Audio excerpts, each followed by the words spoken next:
I thank you all for spending this evening with us on a weekday, and I'm sure when you leave here tonight, all of us will be enlightened and have a deep understanding of this very complex issue of the right to freedom of expression in world faith and our responsibilities.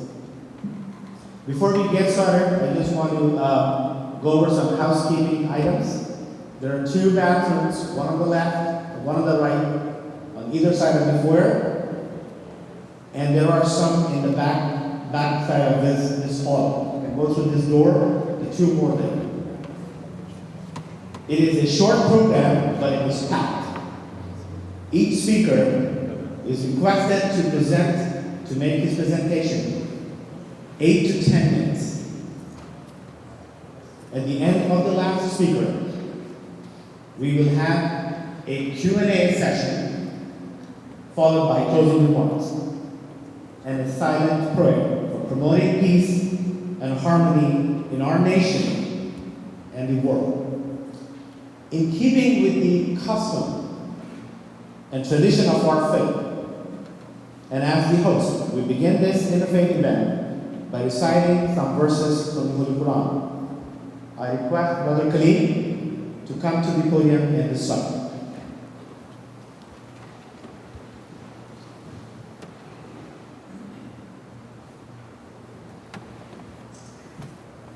أعوذ بالله من الشيطان الرجيم بسم الله الرحمن الرحيم وقد نزل عليكم في الكتاب أن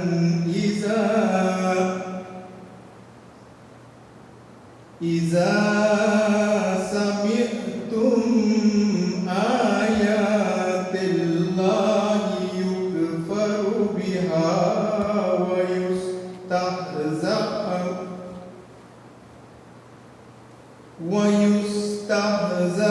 بها فلا تقعدوا معهم حتى يخوضوا في حديث غيره إنكم إذا مثلهم إن الله جامع المنافقين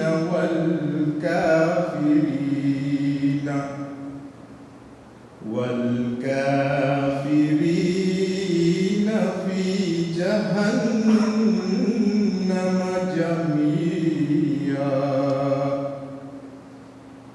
In the Holy Quran, chapter 4, verse 141, and He has already revealed to you in the book that when you hear the signs of Allah being denied and mocked at, sit not with them until they engage in a talk other than that.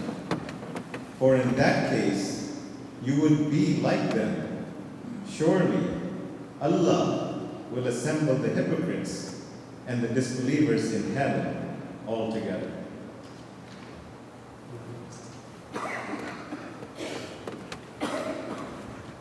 Thank you, Brother Tulu. Now I request Dr. Zarar Bajwa, the President of the Harrisburg chapter of the Ahmadiyya Muslim community, to please come to the stage and make his opening remarks.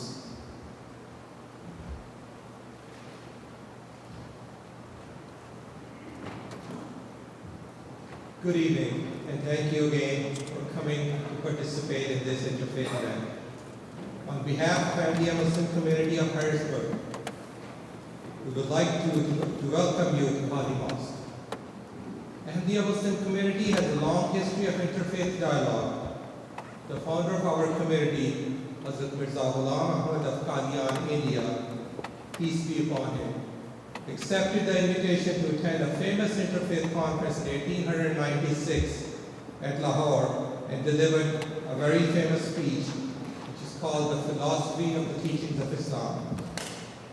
We live in a diverse society, and under current circumstances demand that we promote peace and harmony among our neighbor and our communities. We have a very exciting evening, and I commend all the guest speakers for their interfaith dialogue. Friends, man could be a cause of destruction of planet and everything in it.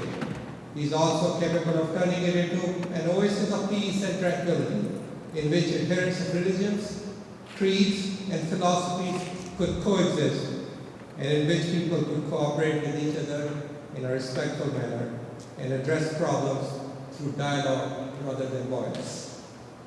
Man is also capable of vanquishing hatred through love and bigotry through tolerance, thereby enabling all mankind to enjoy the dignity that Almighty has bestowed upon all of us.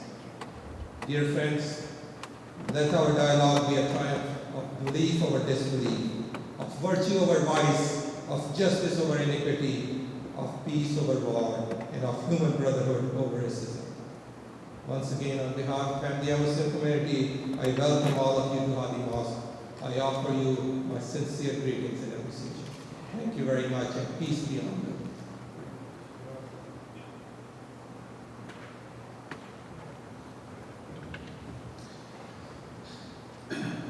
We have a distinguished panel of speakers, and the first one on the agenda is Father Paul Fisher.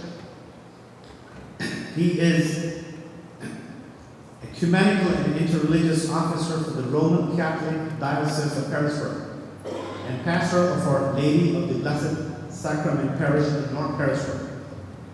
He was ordained to the priesthood in May of 1995 and ministered in parishes in the Archdiocese of Philadelphia and Harrisburg and taught in a Catholic high school near Wilmington, Delaware.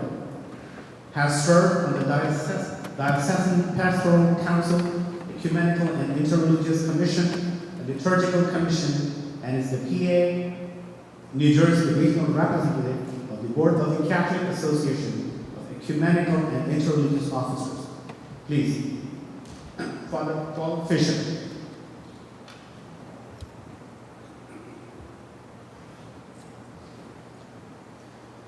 Thank you all for the invitation to speak tonight. I guess I have to start by saying that it's important at the outset that the terms freedom of speech or freedom of expression are not terms that exist in the Christian scriptures of either the Old or New Testaments. Those concepts, those terms are certainly 18th century, and the Christian scriptures having closed in the 1st century AD. Those principles and those terms just would have been unknown to the authors. The principles, however, upon which these concepts are based certainly are found throughout the Old and New Testaments. In the books of Moses, especially Leviticus and Deuteronomy, describe how the people of God were to treat with respect and dignity the alien and foreigner, whom the law permitted to live in relative freedom and to keep some of their customs, except in those cases, the prime example being the Sabbath rest, which would upset the social order if they were not followed. In the Gospel, I'd like to look specifically at two incidences recorded in the Gospel of St. Luke. There is an event in which Jesus is asking his disciples to recount to him various opinions circulating at the time concerning his identity. Who do people say that I am? Some say Elijah, some say John the Baptist, some say one of the prophets, they answered. But who do you say I am? You are the Christ, Simon Peter answered.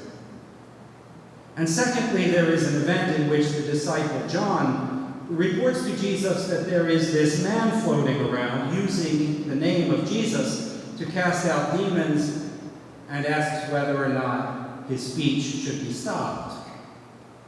Jesus tells him tells his disciple, don't restrain him. If he's not speaking ill of us, he's speaking for us. And then there are two events in the book of the Acts of the Apostles, that account of the early church after the first Pentecost and the gift of the Holy Spirit. There is the advice of the Rabbi Gamaliel to allow the disciples of Jesus to continue to preach, because if their message is of human origin, it will collapse on its own. But if it is of God, it cannot be defeated or silenced. And then within the church itself, there was the calling of the first council, the Council of Jerusalem, with the apostles and elders, in which the issue of whether Gentile converts would need to first be circumcised in order to receive baptism was debated openly and then resolved. What all of these have in common are the principles that the Catholic Church follows in defining the terms we are discussing tonight. And I do not think to speak for all of Christianity. I can only speak from my own tradition. Freedom of speech and freedom of expression. Of course, history certainly shows that at times the church has done a better job than at others in balancing these principles, because they do need to be balanced in her practice. There is the principle of respect for the individual, the right of the individual to express one's opinion. That right is not absolute. That freedom of speech and expression is not an end in itself, but is a means to discover truth. And finally, the duty of the individual to conform one's opinion to objective truth and reality once that truth is discovered. Those principles are enshrined formally in Catholic social teaching in the encyclical Libertas of Pope Leo XIII, written in 1888. Those who are interested in the dialogues and debates going on here in our country, in which the Catholic Church is a strong voice, I invite you to read that document, as well as the document on religious liberty and on the church in the modern world from the Second Vatican Council.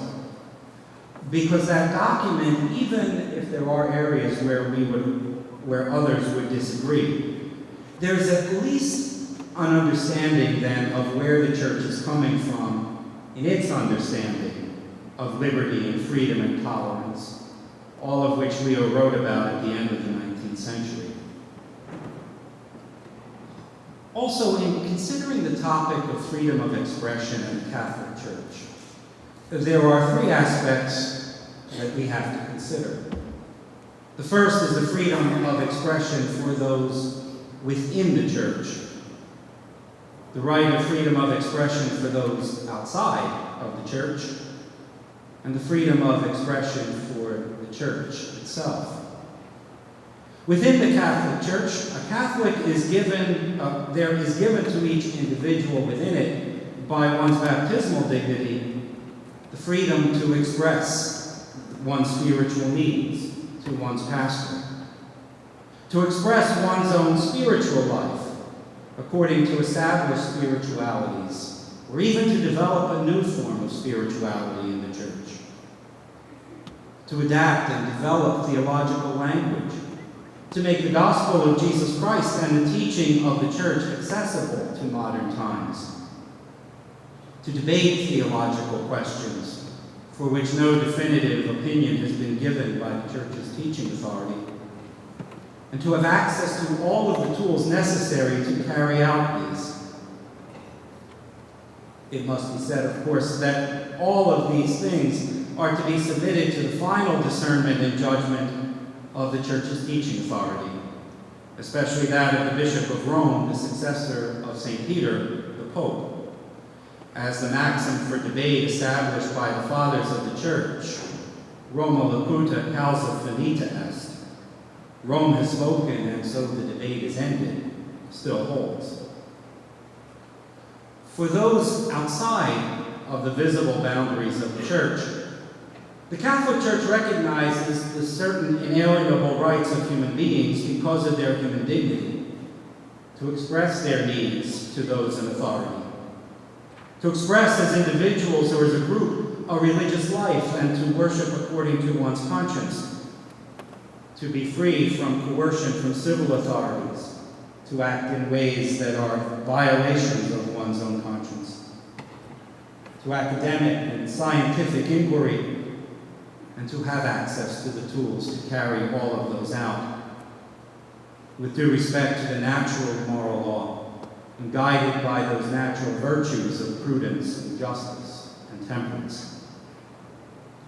For the Church itself, the Church claims the right to a voice in civil and political debates, to proclaim the gospel without hindrance, and to celebrate its rights publicly, always seeking, as Pope Benedict and Pope Francis have reminded us, that the Church speaks the strongest when it proposes the truth, as she understands it, rather than seeks to impose it. Returning to those principles of freedom of expression, it's here where the Church and modern Western society often come into conflict, but not in every area. Certainly as regards to respect for the individual, the right of the individual to express an opinion, and that right is not absolute, there is no conflict.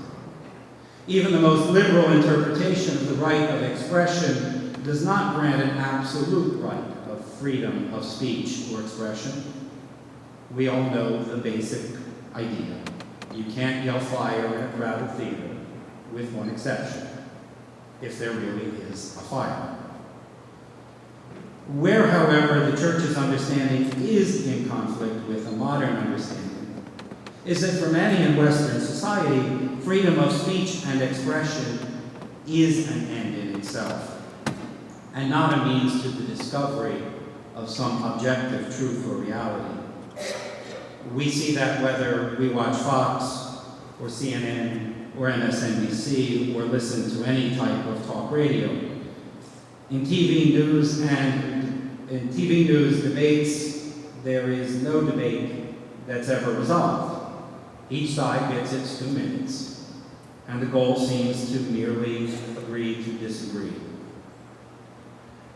And of course, there is that sense that there is nothing objectively real or true, except maybe in mathematics class, I still think a math teacher will mark a student wrong, even if he or she insists that 2 + 2 is 3, and that's my opinion. The duty of the individual then to conform one's opinion, except in those rare instances to an objective truth once we discover it, has all but been forgotten. Though I think there is this pendulum swing, because it's becoming clear, especially in the debate around marriage, that on both sides of the issue, the debate is about the fundamental nature and reality of the institution of marriage itself. And the question, is there an objective truth? The question on the table tonight, as it was expressed to me when this event was in planning stages, was whether or not religion and freedom of expression can continue to coexist. I would certainly like to think and hope that the American experiment has proven that, of course, they can. But as far as the Catholic Church's understanding of what that freedom consists of, in terms of it being a means to an end and not an end in itself, there may continue to be conflict with society. However, if our discussions, our debates and disagreements do have as their goal, as they seem to be beginning again to have, a search for truth, then there can be no conflict between religion and freedom of expression or freedom of speech. Because the truth, as Jesus himself said, will set us free.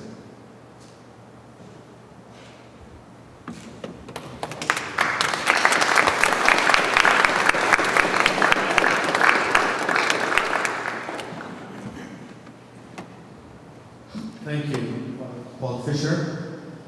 for giving us your perspective of the Catholic denomination.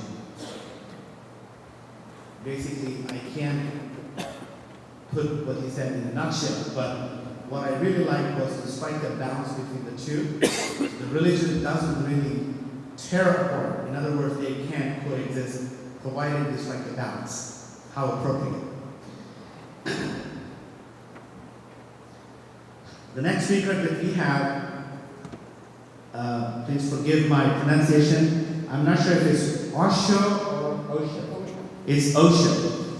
Osho is the equivalent of the priest, the Order of the Dragonfly of the Blue Mountain Lotus Society.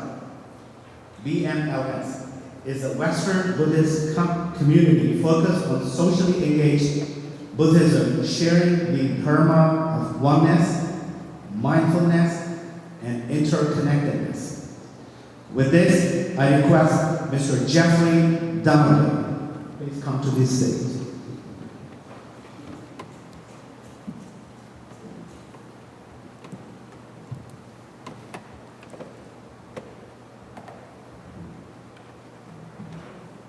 I don't want to run over my time, so I'm checking. Good evening, everyone. Thank you very much for the opportunity to speak tonight. It's a wonderful opportunity to speak on this panel. I know some of the people here, but not everyone, and I know that I've already enjoyed Fisher, and I know I'm going to enjoy the rest of the comments. I wanted to give you an idea from a Buddhist perspective. Now, as Father Paul said, they're not specific references generally in our scriptures or sutras. However, by looking at what the Buddha taught, how he taught it, how it's been interpreted since, and how we can apply it here in the West, I think it can really give us an idea of how we can deal with freedom of expression and the connection between faiths and community. And I wanted to start first with, I think it's probably best to start with a little bit of history. And it starts with a quote from the Buddha. Thus I have heard that the Buddha said, when he had achieved enlightenment, he exclaimed, "It is accomplished. There is no separation, always evolving as oneness, going from strength to strength and light unto light. All is well and shall be well. Praise be." This was his great initial declaration. This is when, after this, he started to teach. What was he talking about? What had he found? What he had found as he had gone through his quest and his spiritual path was that we all suffer. And we all suffer because we're separate. When we view ourselves as separate, we don't feel part of the community. And it's when we are able to see our oneness, our interconnection with each other, that we're able to, and are able to have compassion for each other, that we are in fact able to live a non-suffering life, or remove suffering as much as possible from our lives and the lives of others. Now, after the Buddha achieved enlightenment, he went out and he began to teach the Dharma, which is what we call the word of liberation. And it is, again, what I was talking about, that idea of oneness, that recognition that we are separate. When we think of ourselves as separate from the community, from other beings, we are going to suffer. But when we recognize that we're interconnected, and we recognize our compassion for each other, that, first of all, my actions impact you, yours impact me, and others, and we recognize that, that compassion brings us together. It's very hard when you're showing compassion towards someone else to feel distance and to feel opposition to them. Now, I wanted to talk, because this was the idea of of people coming together from different backgrounds.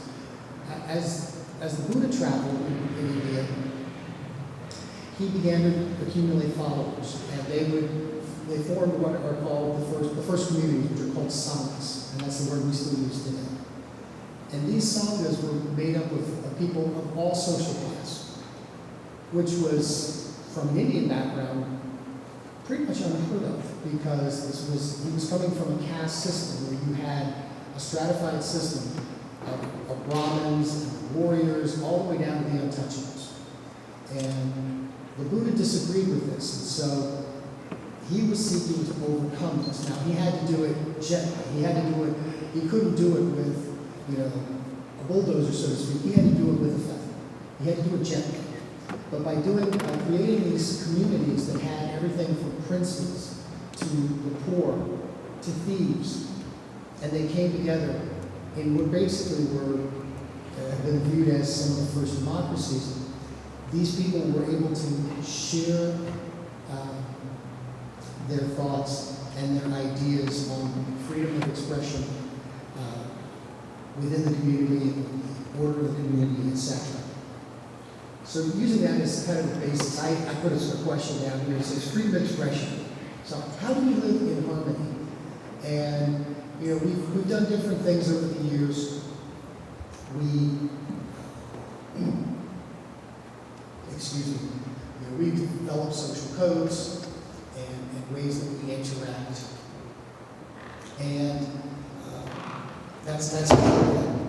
And I think you also said something fun, but it was something when I was thinking about this is about the power of words. And as we go through right now, as we have tensions between faiths and between peoples, how oftentimes the power of words really tend to separate us. And even the ideas of tolerate versus tolerance, and that's a verb and a noun, mean completely different things. Tolerance, which is a noun, and I know, I think of a program that the Southern Poverty Law Center has called Teaching Tolerance, where they get kids together and show them that they can live in harmony. The definition is a fair, objective, and permissive attitude toward those whose opinions, beliefs, practices, racial or ethnic origins, etc., differ from one's own, freedom from bigotry. So tolerance is that. Tolerate, which is the verb form. I look it up. It's part of my background when I'm starting to question something, I do this. Tolerate is to accept or endure. That's a really hard statement. Endure someone or something unpleasant or disliked with forbearance. I mean, just think about those differences. And those are words that we use. We talk about tolerating others.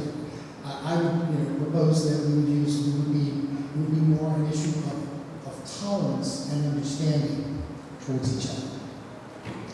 Now, when I think about how, a recommendation about how we might be able to better be able to communicate, better be able to share freedom of expression, I wanted to propose something. Blue Mountain belongs to this larger community of sanghas called the Zen Peacemakers. And they have what they call the 3 tenets. And these 3 tenets are not knowing, bearing witness, and taking action. And the thing about these are that these appear other places in Buddhism, but when you put them together, it's a wonderful way to respond to a situation. And it can be used to respond to a situation such as what happened in Ferguson, Missouri, Baltimore, elsewhere. And you start from the perspective of not knowing. And that's an admission, and it's hard for us to admit that we don't know things. And when we don't know about someone else or something else, that leads to problems, and our preconceived notions get in the way. So we start with not knowing and recognizing that we're okay with that. Then we follow that based on that, we bear witness. We stand with those who are either celebrating joy or suffering. And then, as necessary, we take action. And that comes from both based on what we're able to gather from not knowing and bearing witness. Now, I know I'm running out of time, so I wanted to just close with one thought. And that is, in approaching disagreements that we may have, we as Buddhists like to use Buddha archetypes. And these are different Buddha figures that represent different strengths and characteristics of the humans and those that we look to. And two of them are Fudo and Kanzeon. Now, Fudo is like a warrior. He has a sword and a chain. And his job is to cut through delusions and help us convert anger to compassion. And the other is Kanzeon. She is known as the Buddhist or the Bodhisattva of compassion. And she is the one she's said to hear the cries of the Lord. So I would say that when we are, in fact, coming together and dealing with freedom of expression and disagreements, that we be willing to talk and to work to cut through our own delusions and combine that with compassion for others and for ourselves. And then I think that is a way that we can, in fact, celebrate. So, thank you very much.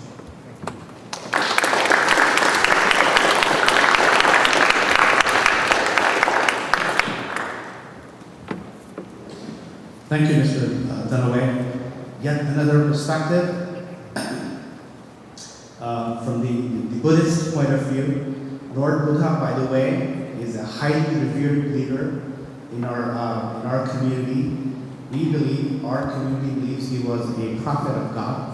He's highly revered prophet. Actions, it seems, are not just in a black hole. They do impact others. So we have to be, again, back to the balance, striking the balance. Certainly they do have impact.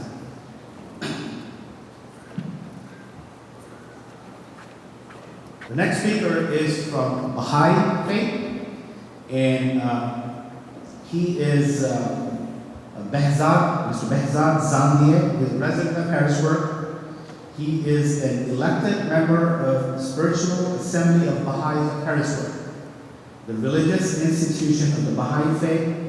He's a member of the Interreligious Forum of the Greater Harrisburg. He's a member of Mayor's Interfaith Advisory Council. He's a board member of Religion and Society and a board member of Interfaith Power and Light. I request Mr. Zandieh to approach the mic.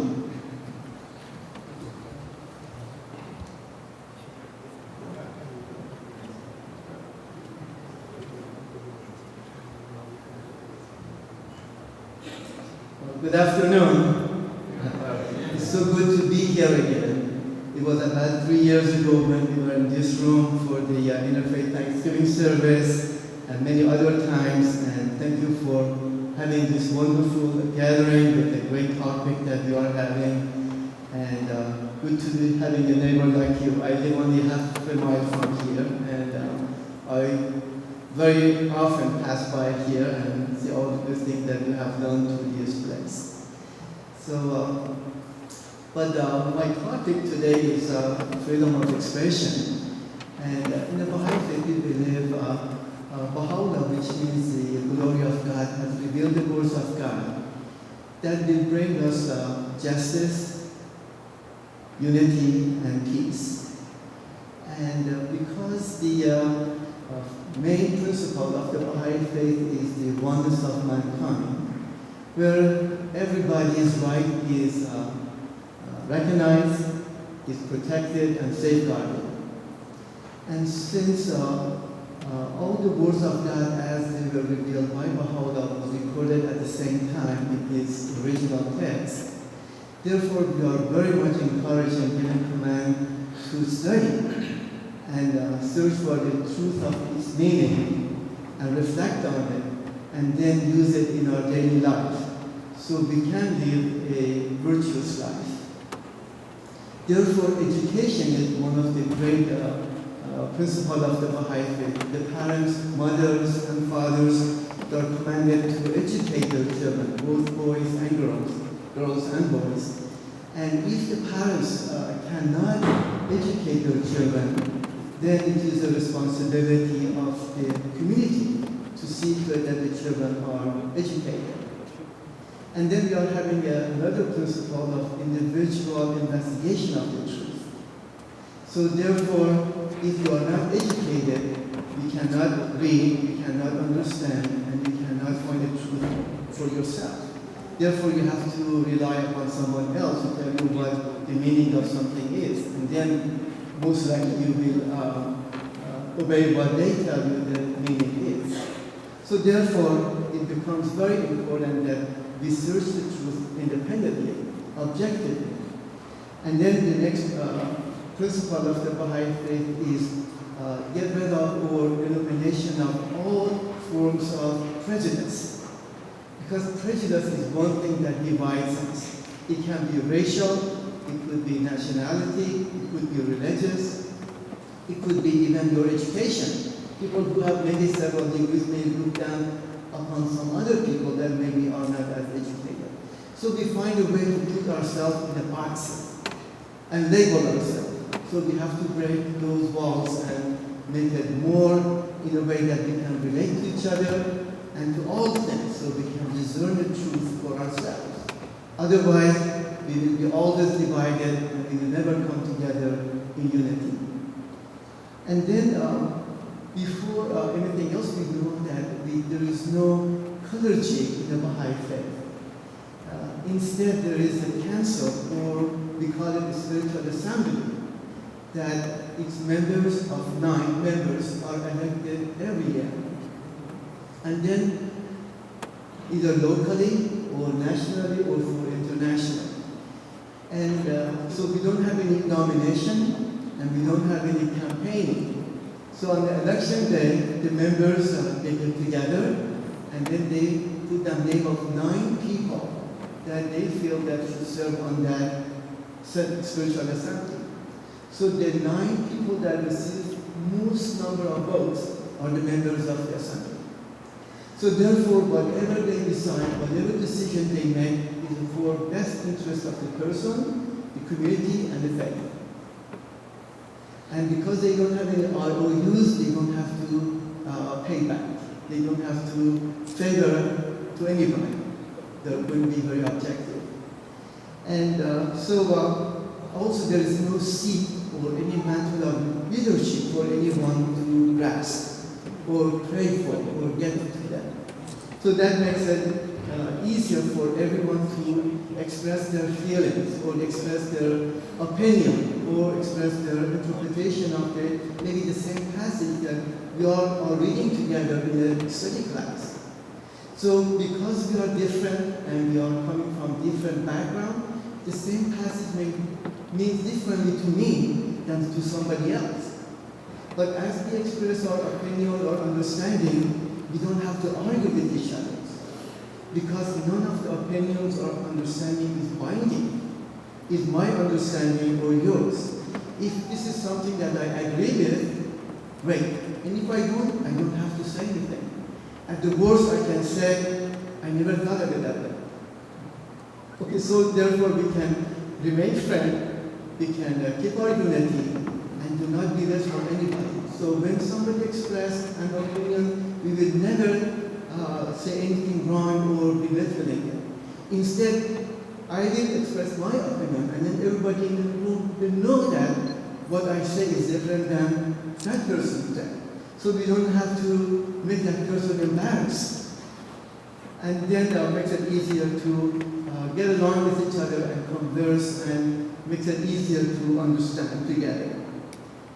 But one thing that happened also in the Baha'i faith is this, that Baha'u'llah, before his passing, with his own hand, in his will and testament, appointed an authorized person who had been maybe very much grew up with Baha'u'llah, and he was divinely inspired, who can give the interpretation and the true meaning of the words of God.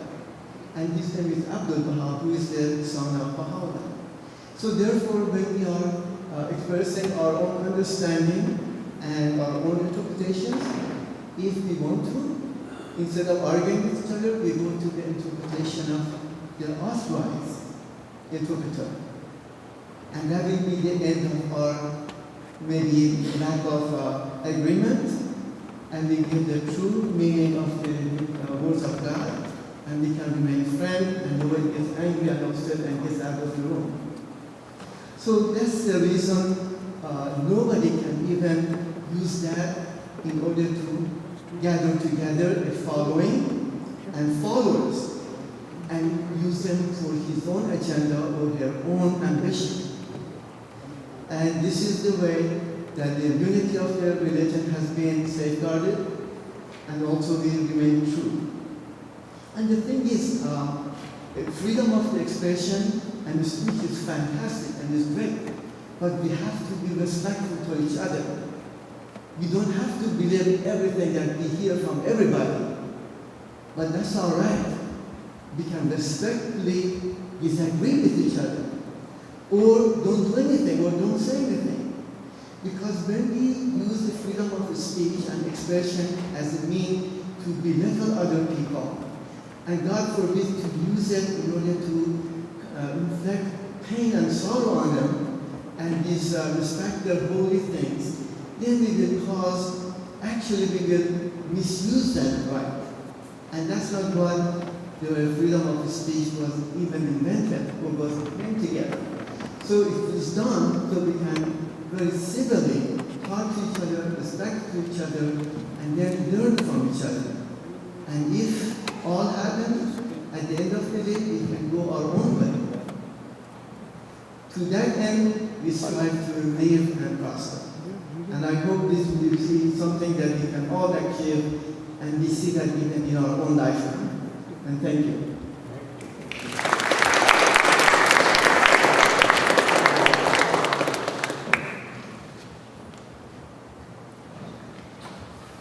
Thank you, Mr. Zambi. Thank you.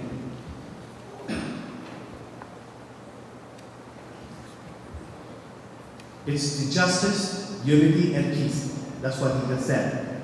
That's the bedrock of all the religions that claim to be from God. If you get rid of all the prejudices, then half the battle is won. It's the prejudices that unnecessarily, that basically start with the wrong assumption. We can use the freedom of expression to unite and not divide, and still stay within the confines of civility. The next speaker we have, he's a faculty at the Penn State Harrisburg School of Business. He's a professor of business at Penn State, and he teaches religion to middle school students at the HARI Temple. That's the Sunday school. He has been in the region since 2011. Professor Park, please come to the mic.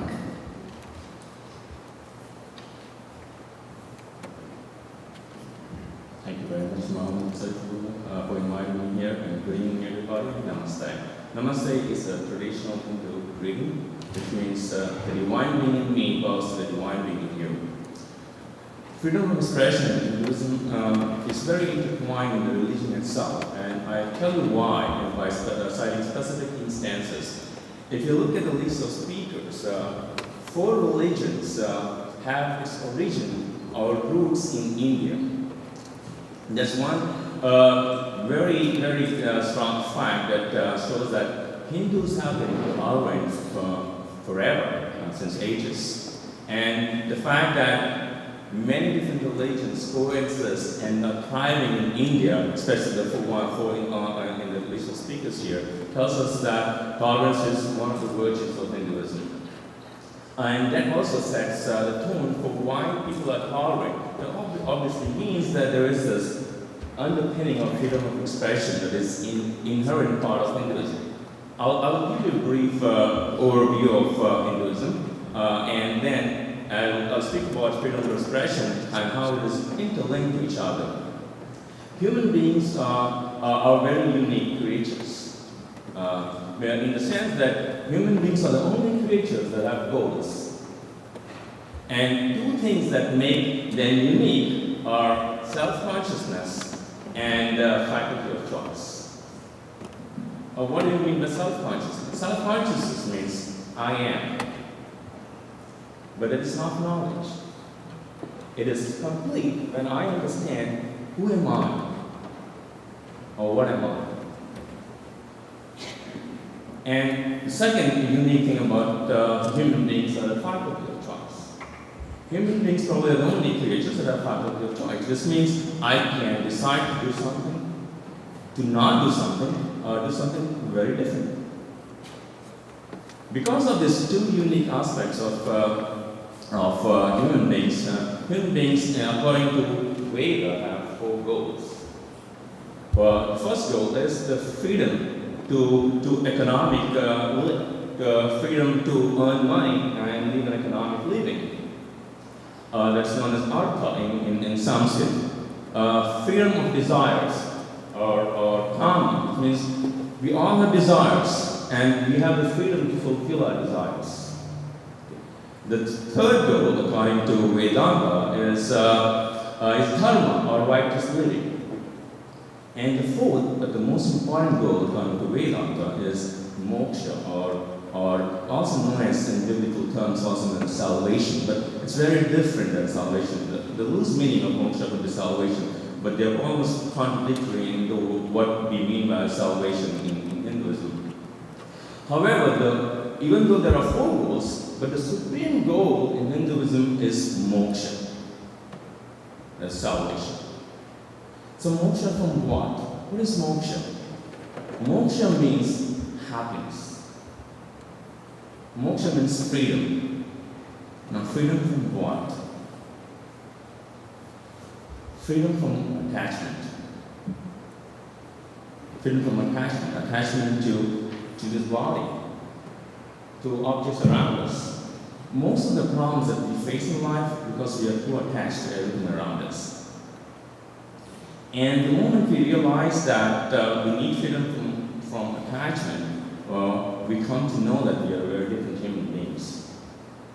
So now, because of, and dharma is very important, dharma is righteous living. Even though you have freedom to earn money and have a good life for yourself, even though you have freedom for desire, to fulfill your desires and take care of your family and material well-being, you have to understand that you have to follow dharma, or righteous living, which means that you cannot kill somebody to earn money.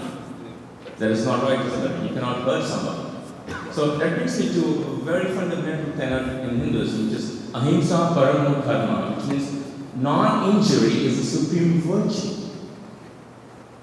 And that's one of the reasons why we are tolerant. Non-injury doesn't only restrict ourselves to violence, physical violence. Non-injury means injury in terms of thought, in terms of deeds, in terms of actions. As a Hindu, I'm not even supposed to hurt you in my thoughts.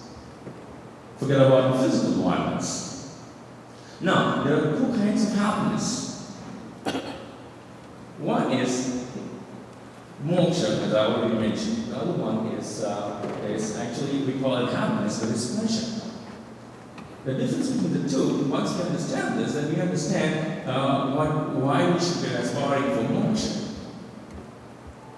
The first happiness is not actually happiness, it's pleasure, which means pleasure is ephemeral, which means that you are attached to an object, and as long as an object is with you, you are happy.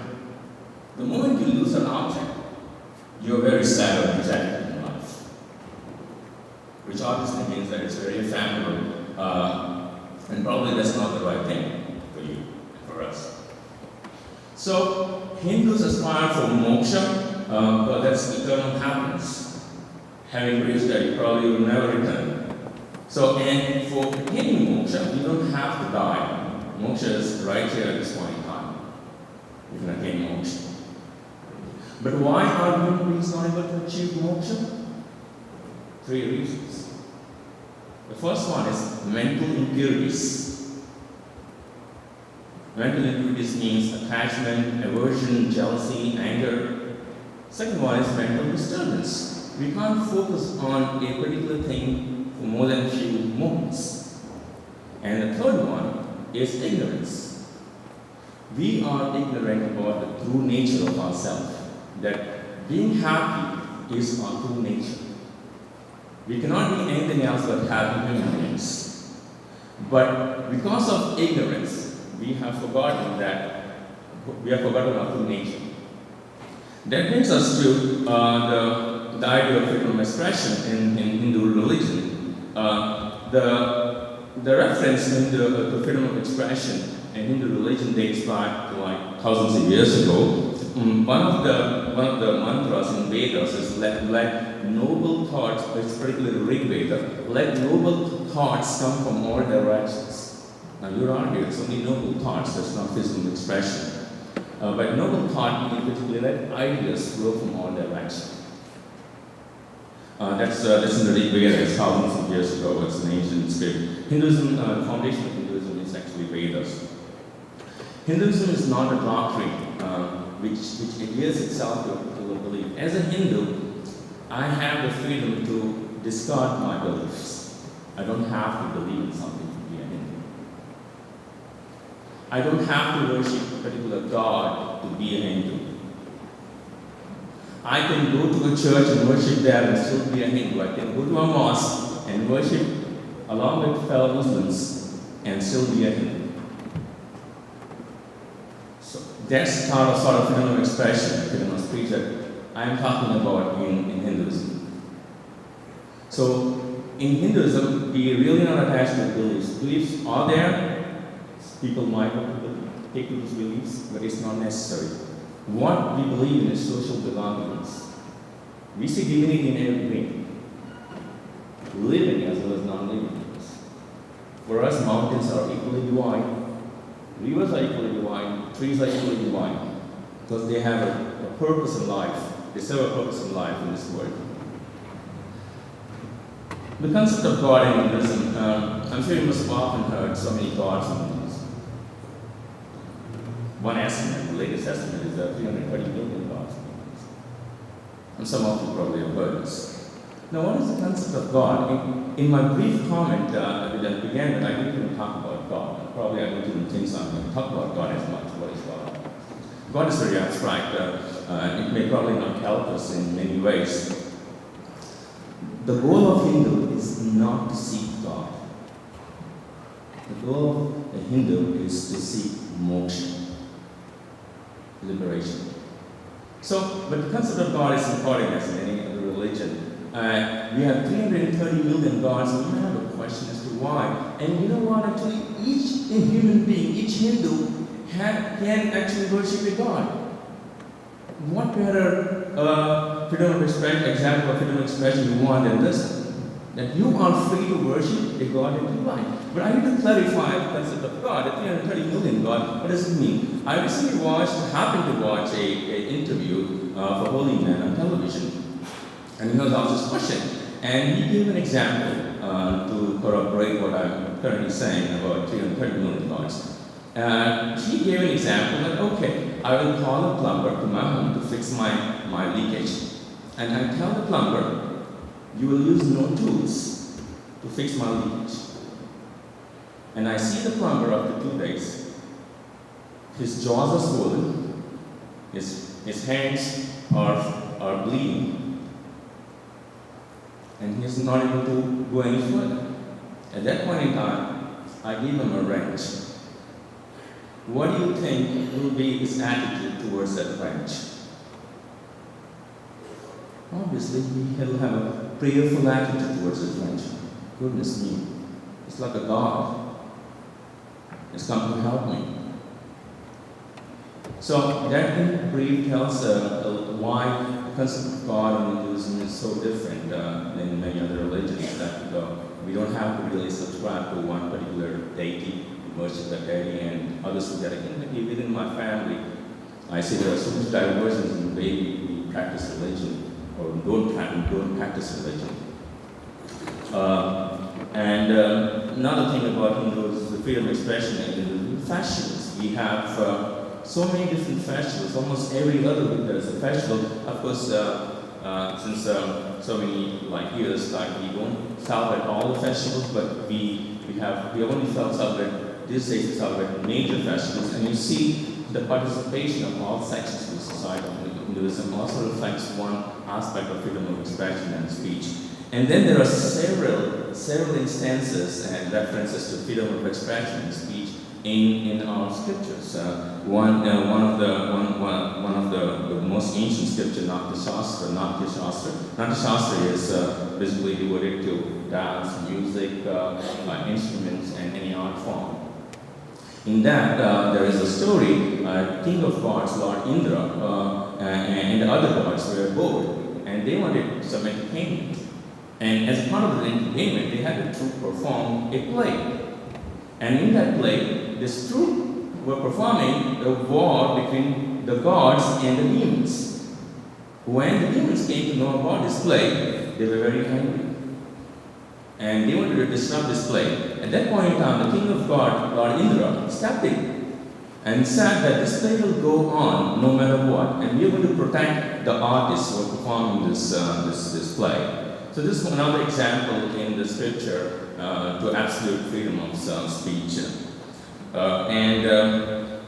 think that's about it. And that's the concept of God. That's one of the reasons why we don't hear too much about blasphemy or heresy in Hindu culture, because the concept of God itself is so different that there's a little scope for this kind of attitude from the Hindus. But of course, sometimes politics does play a role in fomenting trouble. But quintessentially, in principle, Hinduism believes and Hinduism actually offers absolute freedom of speech and expression to its adherents and everybody else. With this, I conclude my talk. Thank you very much for your patience.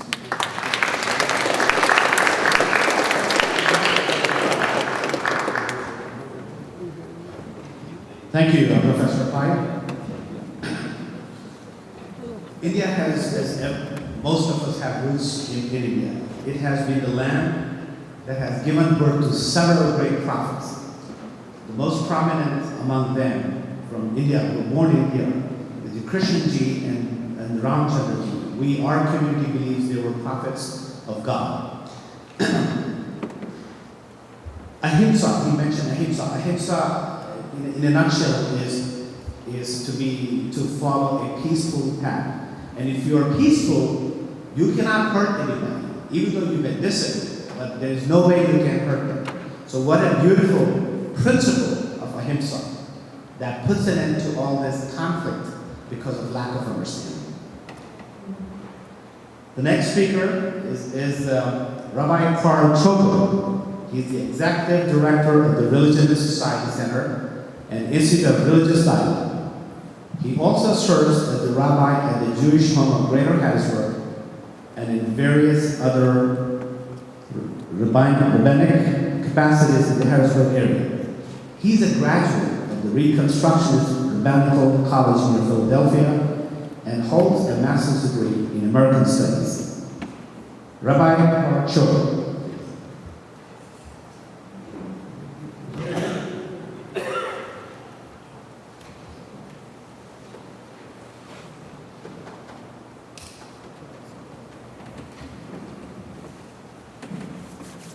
So can you hear me? Yes. It's very interesting to hear how different people have taken this in different directions. As I was preparing my comments, I remember hearing about a joke in the Soviet Union during the Cold War, when the Soviet Union had a constitution which guaranteed a great number of civil rights, which were never otherwise put into practice. The joke was, Soviet Constitution guarantees freedom of speech, American Constitution guarantees freedom after speech. I doubt, I doubt that there is full freedom of expression, at least in any Western world faith, as historically developed. These faith traditions do not easily take into account the legitimacy of each other, even when they take into account the existence of each other. That is a human reality of any enterprise which attempts to describe the moral and spiritual reality of the entire universe. People end up with different points of view, and if it's the entire universe, then there's a conflict somewhere. So first and foremost, we must exercise humility. Ironically, or by coincidence, or not, this gathering takes place during the week when the Torah reading in the Jewish world includes the section of Leviticus 24 where blasphemy is most directly dealt with in the Torah. And blasphemy and penalties for blasphemy would be the opposite of freedom of expression. Suffice it to say that blasphemy is not seen as a public good. There are dire consequences. At the same time, in Jewish life, the Torah itself is always the first word, but rarely the last word. The section raises lots of questions for those who know that it is best to look for questions before applying simple answers. What is blasphemy? Who might actually have the potential to commit blasphemy, and therefore for who might be held accountable? Under what conditions might a negative statement actually not be blasphemy at all? And is the prescribed punishment actually more blasphemous than the supposed crime? Take some recent examples committed by those fundamentalist extremists who killed or attempted to kill people for drawing images of Muhammad in ways that could be construed as highly offensive. In these cases, the illustrators or cartoonists committed an act that some people see as highly insulting and offensive to Islam and to the Prophet of Islam. So these extremists, in setting out to kill those illustrators, actually brought more disrepute upon the image of Islam than any cartoonist ever could. So, who is the greater blasphemer? The ones who drew offensive pictures of a historical figure, or the ones who committed horrendous acts in the name of that historical figure? In Judaism, each human being is seen to be somehow in the image of God. I suspect that in Islam as well this might be the case. So, is it greater blasphemy to create an offensive image of a prophet? Or is it the greater blasphemy to destroy the image of God in the name of that prophet? Blasphemy or not, the murderers brought greater disrepute upon the image of Muhammad than any cartoonist ever could. The same principles could apply in Judaism, or I suspect in any of the historical world religious traditions today. That is to say, the punishments prescribed within each tradition for blasphemy or insulting speech could be seen, ought to be seen, as not applicable in today's world, because the prescribed punishment for any such acts of blasphemy or insult are more blasphemous than any of the crimes the punishments are trying to deter. Any religious tradition that would be used today to endorse physical punishment, such as death, mutilation, imprisonment, just as examples, for the expression of an insulting opinion, would itself be subject to more denunciation and ridicule because of its oppressive nature than any particular insult could otherwise bring about. One should be cautious about committing blasphemous acts in the attempt to punish blasphemous speech. From a Jewish perspective, indeed, the Torah specifically prohibits us from committing an act that would become a chilul Hashem, a desecration of God's name. Severe punishment for speech that is insulting would do great damage to the reputation of the God of Israel. So in order not to commit a Chilul Hashem, an act that desecrates God's name, the punishment specifically prescribed in the Torah for blasphemy would be, according to a reading of the Torah itself, inapplicable. That is not to say that speech that is insulting or offensive would be good. Speech is a very powerful human expression. Speech is one way that human beings actually create reality. We use speech to define our reality and therefore shape and create the social reality in which we live. It is probably no coincidence that one Hebrew word for word, davar, also is the same word that means thing. A word is as real as a thing. A word is as real as any other object because a word can define for us what that object is.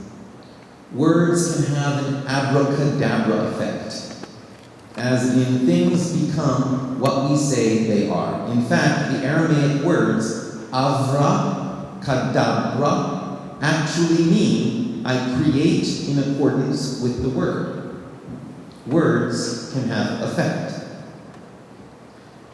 As one example, which I suspect other clergy here might well understand, when I stand in front of a couple gathered before a crowd and say to that couple in a heterosexual context, I now pronounce you husband and wife, I have changed with those words a reality in the minds and hearts of everyone gathered there at that moment. So words are powerful. And therefore, it is very important, and a very important principle in Jewish law and ethics, that speech should be sanctified. We should be very careful with our words.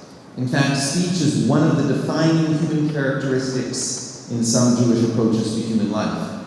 There is a Hasidic teaching that you can take a plant and put it in a place where it gets just enough sun, and just enough air, and just enough food, and just enough water, and that plant will thrive. But if you take an animal and put it in a place where it gets just enough sun, and just enough air, and just enough food, and just enough water, that animal will likely not thrive unless it is free to wander. Sitting in a cage, an animal will not be free like a plant would be under the same circumstance. And if you were to take a human being and put him or her in a place where he or she gets just enough sun, and just enough air, and just enough food, and just enough water, and the human being is free to go wherever he or she would like, but this person is not free to speak as he or she would like, this person is not going to thrive like an animal might thrive, for he or she is not able to speak the truth in her heart. Speech, therefore, is part of what defines us as human. It's part of what separates us from the animal world. It is part of how we create the reality we live in. So, on the one hand, we must be careful what we do with speech. What we say and how we say it affects who we are. Just like Judaism teaches that we should take all aspects of ourselves and use them in pursuit of mitzvot to express our sense of purpose and dedication to Torah and God, so should we use speech in the same way. We should avoid all aspects of lashon hara, evil speech about others, insults, falsehoods, gossip, unnecessary tale-bearing. One Jewish ethic says that lashon hara kills 3 people: the person being talked about, the person listening, and the person doing the talking. Some rabbinic teachings make the claim that the reason the temple in Jerusalem was destroyed in the year 70 by the Romans is because of free-flowing hatred and lashon hara, evil talk. So speech should be sanctified, not desecrated, lest we actually desecrate part of ourselves. We should not insult each other for when we do, we are attacking others who are made in the image of God. One rabbinic teaching goes so far as to say that when you embarrass your fellow in front of others, you cause his face to blush, which is like drawing blood. So assaulting someone's dignity is a form of murder, or at least character assassination.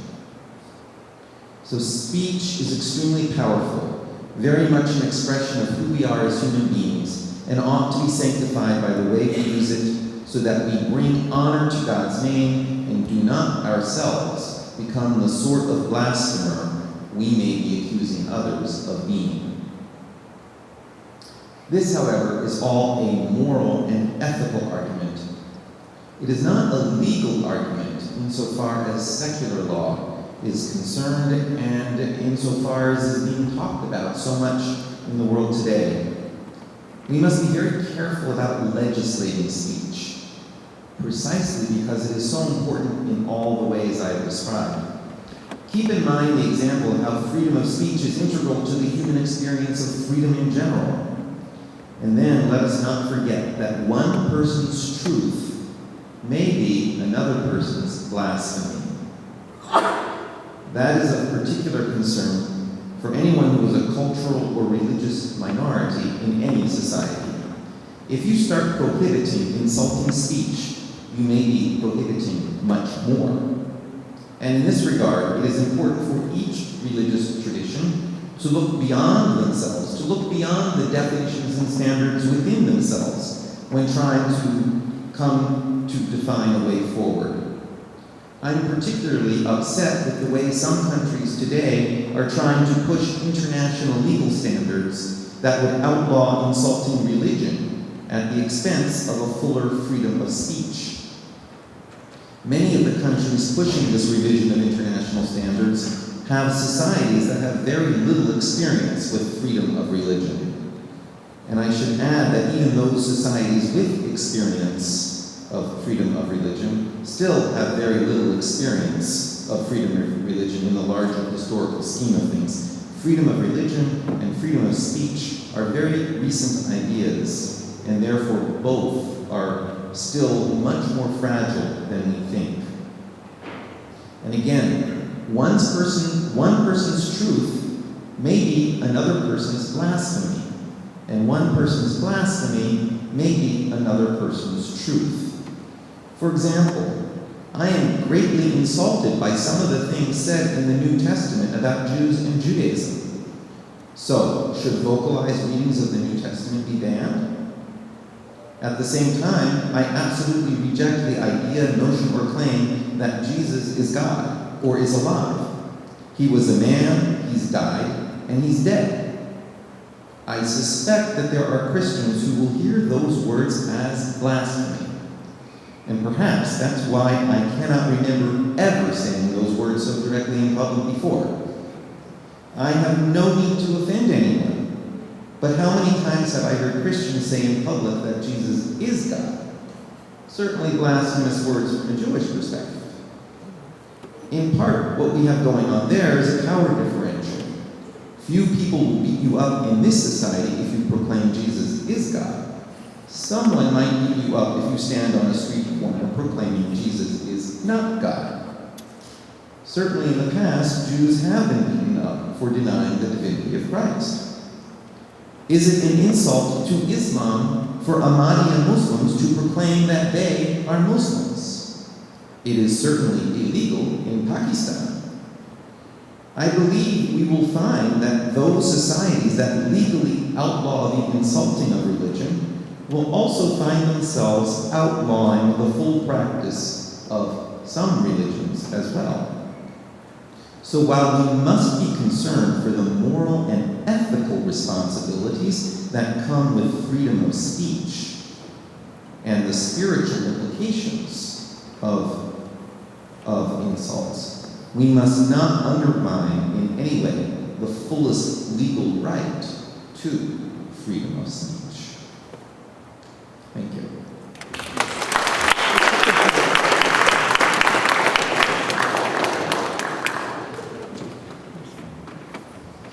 Thank you, Rabbi Karl Schopper, for a very enlightening presentation from the Jewish perspective. Again, the common theme seems to be in every faith, every religion.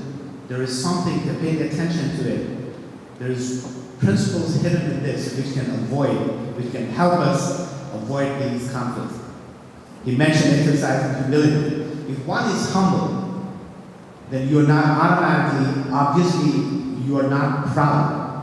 When you're not proud, your speech is very humble. You choose words very carefully and you do not hurt anybody with your words.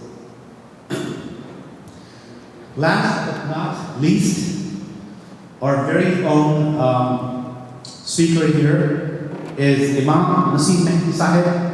He is the National Vice President and Missionary in Charge of the United States of America, the Ahmadiyya Muslim community. Prior to coming to the United States, he was the President and Missionary in Charge of the Ahmadiyya Muslim community in Canada for as long as I can remember, for probably 20 years. He graduated from an Islamic university covering teachings of Islam, comparative religions, and Arabic. Prior to his appointment to Canada, he was the president of the Ahmadiyya communities in Switzerland, Austria, and Italy.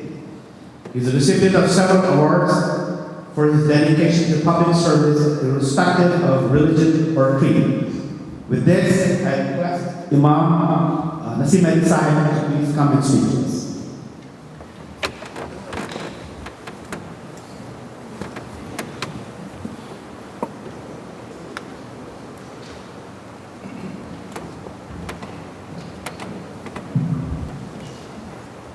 أعوذ بالله من الشيطان الرجيم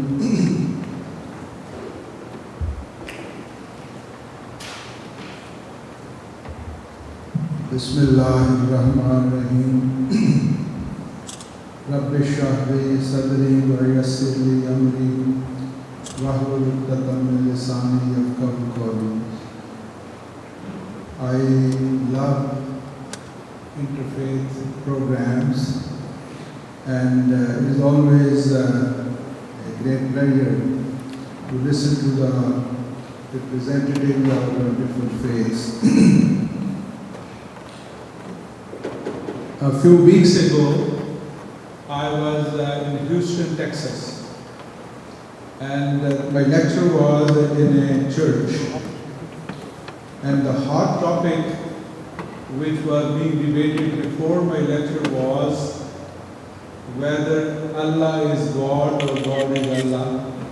And my very revered Christian brothers and sisters were adamant that Allah is not God. So I said, I'll give you a very simple solution. Go to the Google and ask Google that in the Old Testament, how God has been translated in the Arabic Bible. And we found out that on the first page of Old Testament, when the book Genesis starts, there were 16 places where the word God was mentioned in English, and in the Arabic Bible the word Allah was mentioned. So I said, this is such a simple matter, but unfortunately, I don't know what kind of intention was there to push this issue again and again. I just recited a prayer with Bismillahir Rahmanir Rahim, in the name of Allah, the gracious, the merciful. This is a prayer which is the verse number 1 of every chapter of the Holy Quran, except one, and there is a reason. And whenever a person out of 1.5 billion Muslims starts the recitation of the Holy Quran, he says, Bismillah, A'udhu Billahi Minash Shaitanir Rajeem. I seek refuge with Allah from Satan, the rejected. Bismillahir Rahmanir Rahim. In the name of Allah, the gracious, the merciful. And this is very interesting that the Holy Quran says the first time this verse Bismillahir Rahmanir Rahim were used by biblical king and also, as we believe, a prophet Solomon when he wrote his letter to Queen of Sheba. In the Holy Quran, it is recorded that Prophet Solomon started that letter with Bismillahir Rahmanir Rahim, in the name of Allah, the gracious and merciful. Then I offered this prayer, and this reminds me of an incident. I was invited to a big gathering of Martin Luther King Day, and we were invited, and along with me was a lady rabbi and I think a Hindu and also a Buddhist representative, and we were supposed to say a few words at that time. I found that before me, that lady rabbi was going to speak, and she was very nervous. And I said, "What's the matter?" She said, "Up till now, I have the maximum number I have addressed was 100. And today, this big arena is full of people, and we were told that there were 5,000 people present." And I, as a colleague, that we are colleagues and we are professionals, so I immediately said, "Don't worry, take a deep breath, drink some water, and I will pray for you." And I prayed in these words from the Holy Quran, "Rabbi shrah li sadri," O Allah, O my Lord, open up my chest, so give me the confidence. Rabbi shrah li sadri wa yassir li amri, and make my task easy. Wahlul uqdatam min lisani, and untie the knot of my tongue. Yafqahu qawli, so that they may understand what I have to say. And when I said that, I said, "Look, wait a minute. You know that this is a Quranic prayer, but when this was first used, this was used by Prophet Moses, peace be upon him, when God commissioned him to go to Pharaoh. So how close we are that on daily basis we are using those prayers, we are using those expressions recorded in the Holy Quran of earlier prophets, the prophets of Old Testament and the New Testament. Now coming back to the topic, I think the most important thing here, the most important word is freedom. And I thought that I should give you some thoughts of mine. Number one, the question is that can we have absolute freedom? And I thought, let me see where that freedom is needed. For example, God is the creator of this universe, and He has created this universe which is so big that we can even not imagine. There are trillions of galaxies, and every galaxy has billions of planets or solar systems, and then every solar system has billions of planets and stars. So we can't imagine how big this universe is. And Allah, or God, has created that universe. And then Allah has created everything with balance and equilibrium. And then everything is being governed by the laws of nature which God has created. And we are not even a point in that universe. We mean that we people living on this planet, and that planet is like a very small dot. And then on that dot, this is a humanity, billions of people. And I am sure that we do not have any freedom, or we have very limited freedom in this whole discussion of creation of this universe, then we find that in the Holy Quran, the word king has been used for God, for his universe. The word kingdom has been used. We also know that the word sovereign has been used for him, and he delegates his powers to us humans. And if we want to follow his dictates and his teaching, which we find in different religions, then we can say that the government can be formed on the basis of those laws, which God has revealed from time to time from one prophet to another. My understanding is that the laws of the United States of America and most of the European countries are based on Judeo-Christian traditions. And there also, when we think and when we ponder, starting from a very simple law that why would you stop, why you must stop in front of a red light. Why would you not say something which is obnoxious about the country, your own country? It will be considered sometimes as a matter of treason or treachery, or you cannot defame anybody if you are doing this. You can be sued in a court of law. So then there are laws of Sharia. The word Sharia is also, unfortunately misunderstood, and there are a lot of discussions going on, and as if there are roughly between 2 to 5 million Muslims in the United States of America, and some politicians or sometimes some religious people are trying to create this fear that all Muslims are all out to introduce their Sharia in this country. This is a nonsensical idea. How could 5 million American Muslims can change the laws and the constitution of this country where 300 million Americans are living?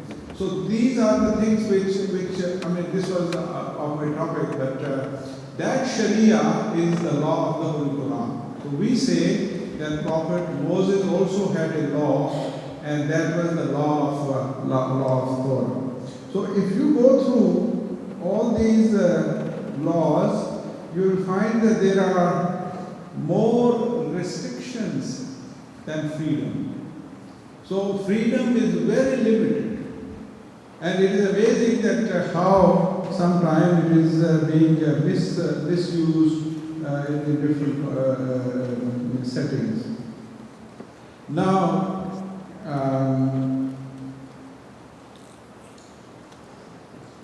let me come to a point where I can give you quite a few things, but I have been very brief. First of all, let me tell you what the Sharia of the Holy Quran says about freedom of expression. And one of the fundamental matter is that God says, "Wallahu la yuhibbul fasad." Allah, God, does not like or does not love any kind of disorder. So anybody who says something, or he keeps on saying this and propagating it, which creates any kind of disorder in the country, disorder in a community, disorder in a setting of a social setting, Allah does not love that kind of attitude. Then the second point which I want to highlight is that this is a myth which has been going on for centuries. And even today there are people who would say that Islam was spread with the force of sword. People were coerced and compelled to accept Islam. And we deny that because this is number one against the Holy Quran, and number two cannot be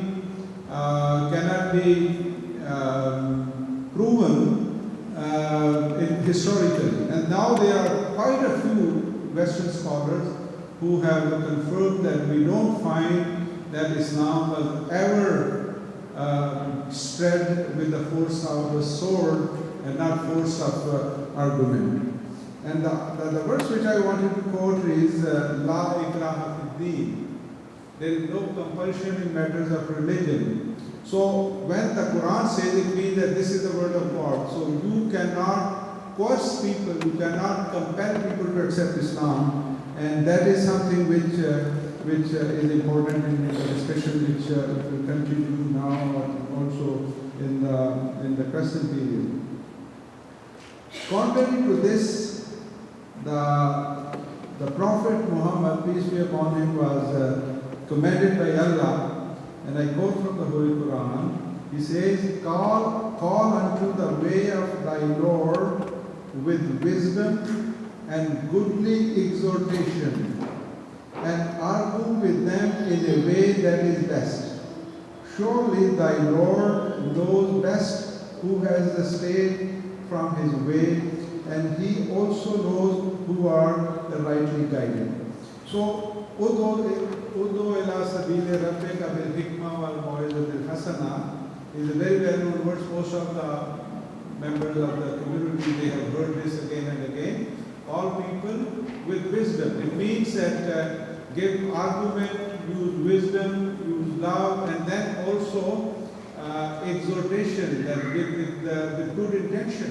It is not with compulsion and by saying that either you accept Islam or your head will be, God forbid, chopped.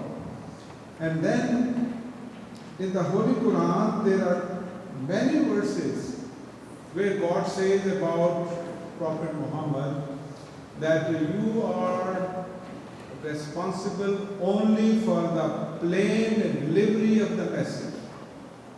You cannot do anything more than that.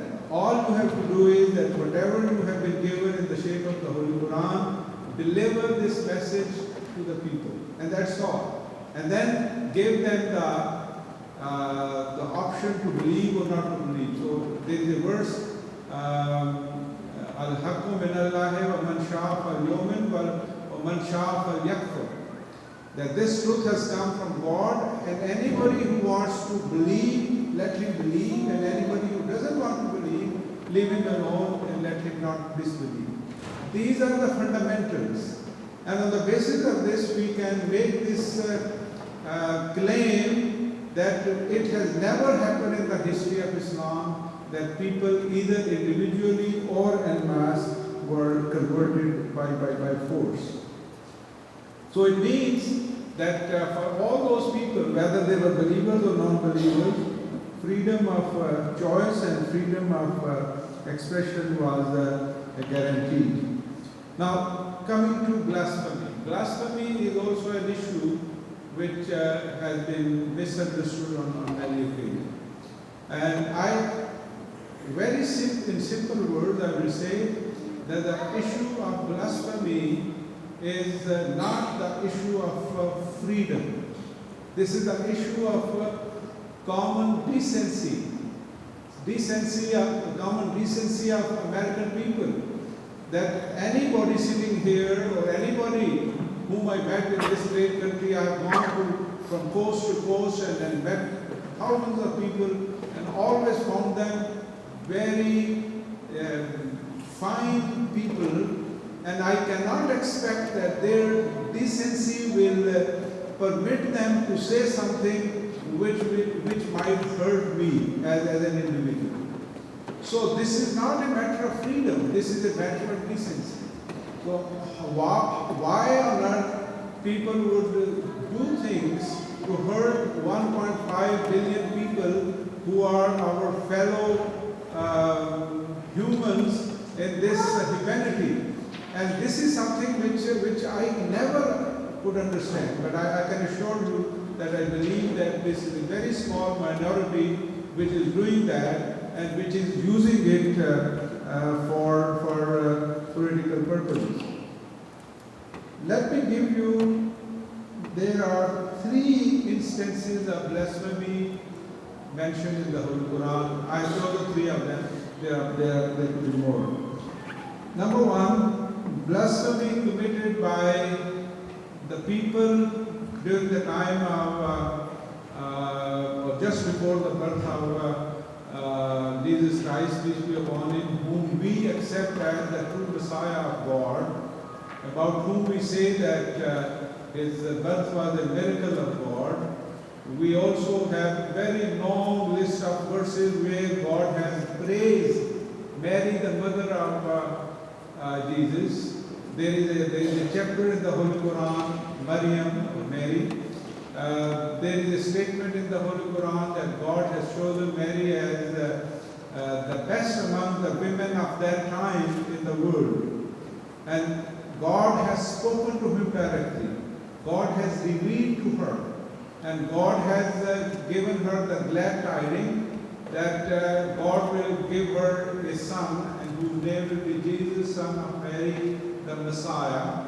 And she says, how could it be possible when no man has touched me? These are the verses of the Quran. And then God says that when God wants to do something, when he decides, he says, be, and it is. So it means that this is a miracle, it will be shown through you.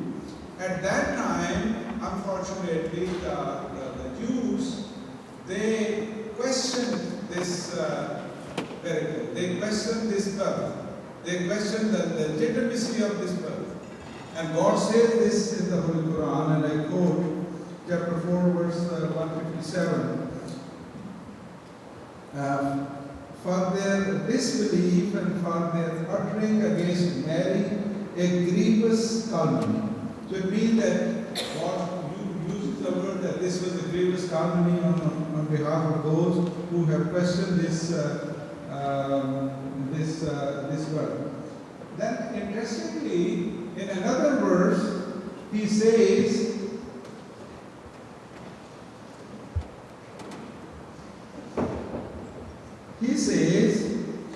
that no knowledge have they thereof.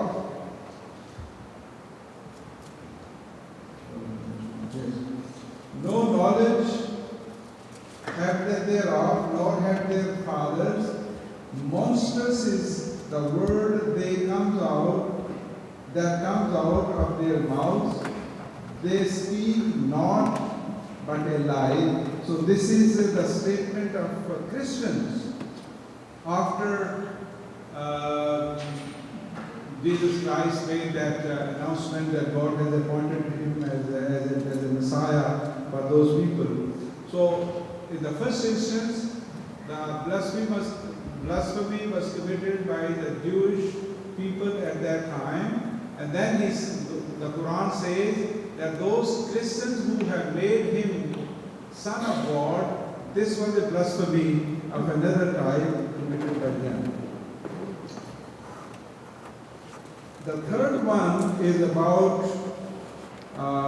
Prophet Muhammad, peace be upon him, and God in the Holy Quran they say, if we return to Medina, the most exalted will surely drive out therefrom the most mean, while true honor belongs to Allah and to His Messenger and the believers, but the hypocrites know not. This is an instance when Prophet Muhammad was coming back from a war, the defensive war, and this statement was made by a person who was considered as the leader of all the hypocrites of the world. His name was Abdullah bin Ubay bin Sulul. And this was reported to the Holy Prophet. And he called him and he asked him, did you say that? And he said, no, I haven't said that. And he said that matter is closed. And it's very, very interesting that his own son came to the Prophet and he said, the Prophet of God, I know my father has made that statement and you permit me to kill him because of this blasphemy. The Prophet said, no, you are not allowed. In all these three cases, the case of Mary, mother of Jesus, the case of the Christian, and the case of Prophet Muhammad, no worldly punishment has been mentioned or has been prescribed. I have gone through the Holy Quran perhaps hundreds of times from cover to cover, and I know the Holy Quran, I know the wording of the Holy Quran, and I can give you under oath that there is not a single verse in the Holy Quran where any worldly punishment is mentioned for blasphemy. But sometimes it was misunderstood, because those people who were committing blasphemy, they also committed the crime of treason and treachery by giving, intelligence information to the enemy during a war. So there is a possibility that a couple of people were killed because of that treachery or treason, and not because of any blasphemy. And all his life, Prophet Muhammad, peace be upon him, has been facing this kind of attitude by the people. They accuse him, they abuse him, they use all kind of filthy language. There were people who were writing the filthy poetry about him and about his wife, but he never ever punished anybody. So anybody today punishes those people who are making these cartoons, or those they come out and start damaging the houses of worship, our Christians and Jews. They are doing against the dictates of the Holy Quran. They are not doing the right thing. So I say once again, the issue of blasphemy is in reality the issue of decency. We expect from every decent person of the United States of America that he or she will not do something or say something which might hurt 1.5 billion Muslims in the world. So if they don't do this, we can perhaps solve this problem. But those people who are trying to create disorder, those people who want to create enmity between Muslims and Christians and Jews, they are making these kind of things. That is why Islamophobia is perhaps a very strong tool to use it during the elections. So I must say here that from the Sharia of the Holy Quran, from the words of God in the Holy Quran, there is no worldly punishment. And those people who are doing this, they are doing against a very clear-cut verse of the Holy Quran. And by the way, the Holy Quran says that this is a teaching which was given to the children of Israel. And God is mentioning this. So we acknowledge that this teaching was given to the children of Israel, and we have no taboo to accept that. But I take pride that how the Holy Quran has given us the knowledge of those commandments which were given to earlier people. And that verse says in chapter 5 of the Holy Quran that anybody who kills one person, it will be considered as if he has killed whole humanity. And anybody who saves one life, it will be considered as if he has saved whole humanity. So this is the sanctity of life, which was taught by Allah to the Jewish people, and this is what God has taught us. And those people who take law in their hand and they attack those people who are making this cartoon, this is not what they should do. But I should say once again, we expect that a time will come that people will say that enough is enough. We should not let these people and not let these organizations or these magazines or newspapers do this kind of thing which hurt the feelings of Muslims. So thank you very much, and God bless you all.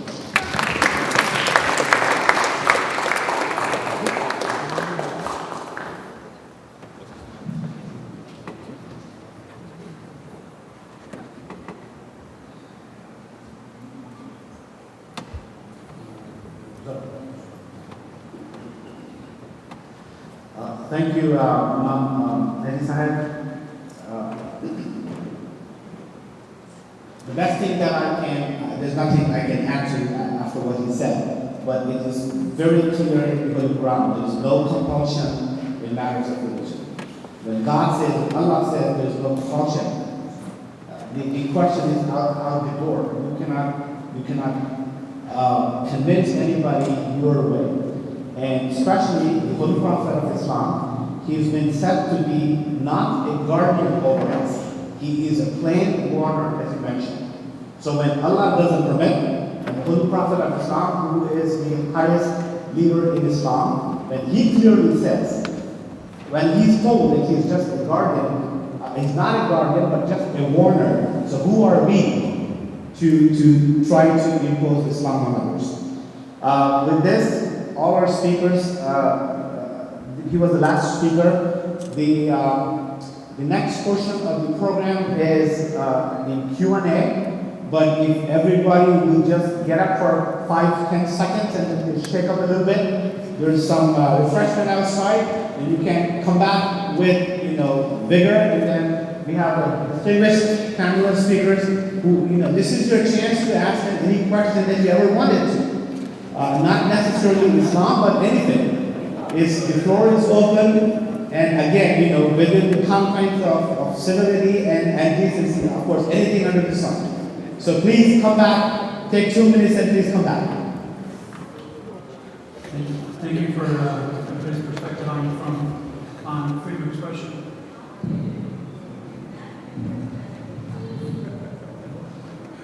Most speakers focused on freedom of expression as a freedom of speech. And historically in America, it's been both about freedom of speech, what we believe, what we're allowed to say, and about what we're allowed to do. And the Supreme Court has over and over again valued belief with almost no restrictions, what you believe and what you say with almost no restrictions, and what you're allowed to do with lots of different kinds of restrictions. And I wonder if I can get folks on the panel to talk about that. If you need examples, Father Paul brought up the redefinition of marriage that we're working on. In the 1950s, we added one nation under God to the money and to our Pledge of Allegiance. Lots of non-believers find that that's an imposition of a practice on them. So welcome comments from anyone.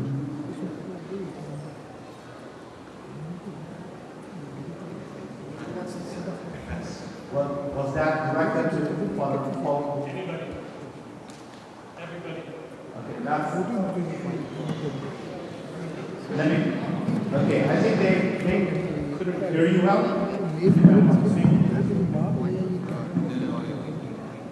So repeatedly, the Supreme Court has made a distinction between freedom of religion as expression, as belief, and have almost no restrictions on that. You can believe whatever you want, you can say whatever you want out loud, regardless of caution about offending other people. But the Supreme Court has repeatedly said that there should be restrictions on freedom of belief when it comes to practice, especially when those practices impose things on other people. So I'm wondering whether anyone on the panel would like to speak to that distinction, since most of you focused on the freedom of expression through speech.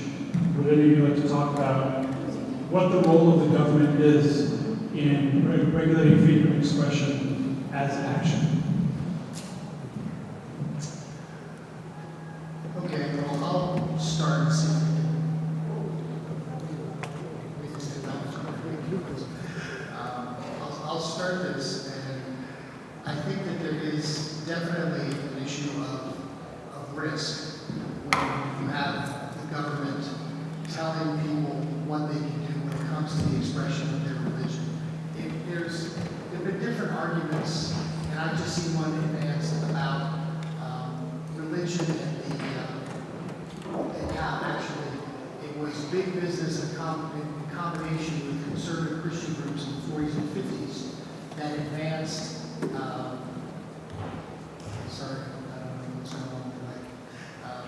that advanced and created this concept of a Christian nation. It was not something that existed in the founders' minds, and that it was created instead as a way to counter FDR and the New Deal. I've not had a chance to read the book, I've only heard the authors. But it does sound interesting because that during the same period of time, as you mentioned, when God we trust was added back to our coins, which has been on and off, I believe, throughout our time, period of time. But then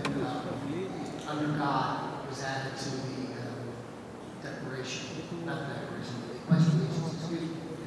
And I do believe, and that was something actually I had in my notes, but I ran out of time, about the dangers that you run into with that, especially if you are a minority faith. And as a minority faith up here on this panel and out in the world, and as generally, America is viewed as a Judeo-Christian nation, and it's more Christian than Judeo. And so, I would just say, when we are looking at things, and I can't remember who it was that said, I think someone was talking about that idea in their comments, but that we do really need to keep an eye on our government so that they are not advancing those things, and to challenge those. I think we challenge respectfully, but to challenge those who say, that America was formed as a Christian nation. We were formed, I think, as a multicultural and multi-faith nation, in a lot of words, the founders' documents. So that's my thoughts. So the government should protect all the members of the nation, not only few. And we may not agree with each other's way of life, but doesn't mean that we have to deprive from their civil rights.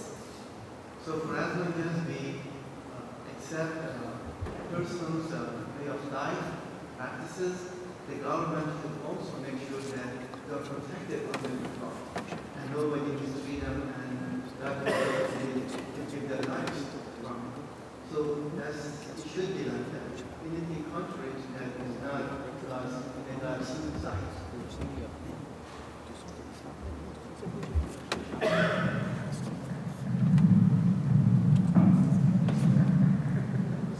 You have a question, sir? In some ways, when you've asked perhaps a legal question also, this country is still trying to work out how to balance the issue of religion, multiple religious practice.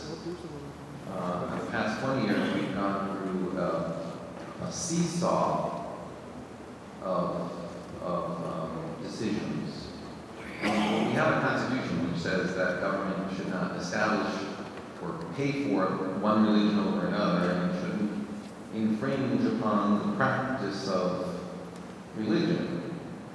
And 20 years ago, the Supreme Court ruled that if for some other reason there was a law that happened to get in the way, that would be fine as long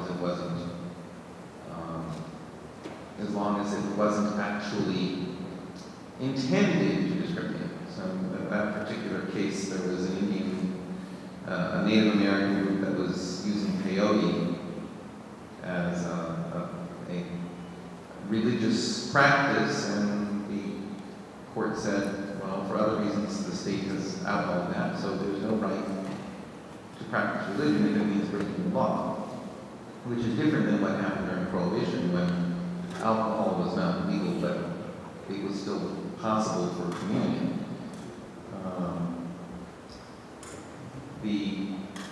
So that leads to the Religious Freedom Restoration Act, where Congress tried to put back in those ability. Now we have people using forms of the Religious Freedom Restoration Act to try to argue for the right to discriminate on the basis of religious liberty. At the same time, I have a particular concern about this as a prison chaplain. There was a law passed 15 years ago, almost, to try to strengthen the rights of incarcerated to practice religion. Sometimes these religious rights are made so impracticable that they aren't available. And so the Justice Department has said in some cases the religious right made impracticable is a religious right denied. But we have historically tried to make religion a very private affair, so we don't have to deal with it in public and deal with all of these things. That's how that's the American model of dealing with it, rather than coercion. And somewhere we have not yet found somewhere between coercion and privatization, some balance, some way of dealing with all of this religious diversity. Because privatization can make religion irrelevant. It's irrelevant to society. So is there a space for religion in public life other than coercion on the one hand and irrelevance on the other? Thank you, Barbara Chopper. Just 1 minute, sir. I think this gentleman has a question. You were talking about just a minute ago, coercion, privatization. And I think the middle ground would better suited if we say love.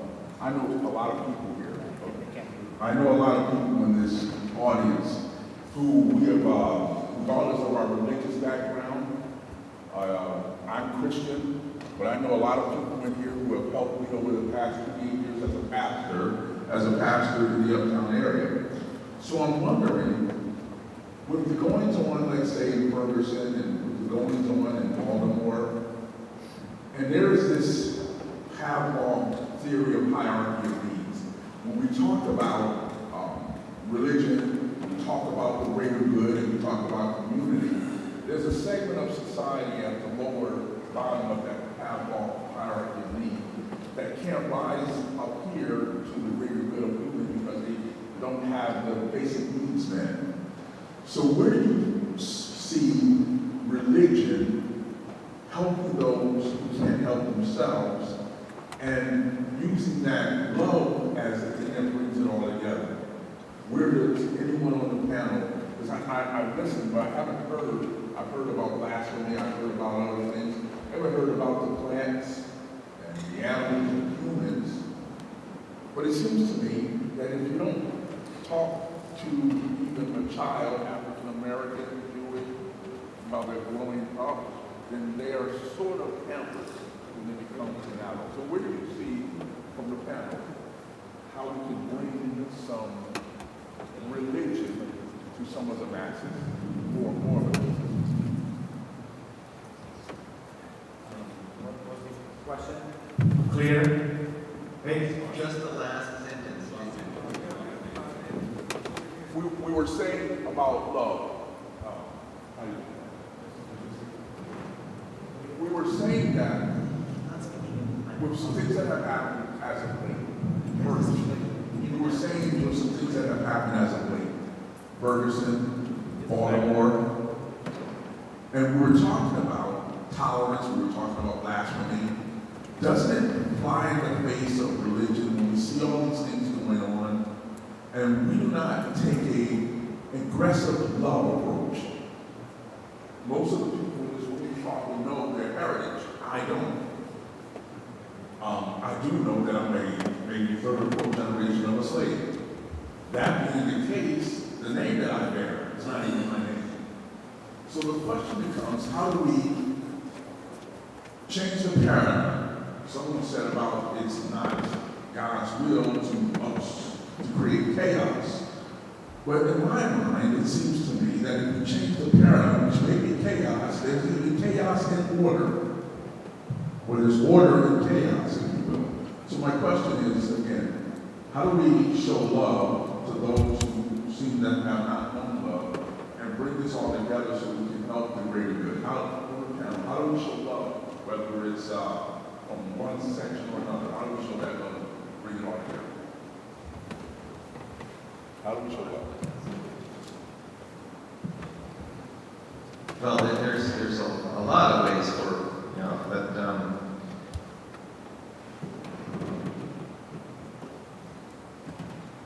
but I would also add, there's love and justice. I mean, there's on the one hand, there's these ministries that are there to feed the hungry, but on the other hand, there needs to be advocacy to deal with some of those issues which perpetuate the problem. This is a problem that religious communities can bring voice to, but there's also all sorts of other political and economic forces that affect these very directly.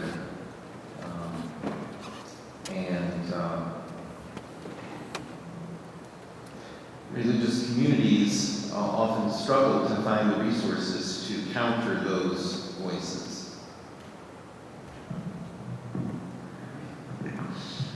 To the previous question, let me just say that we were talking of many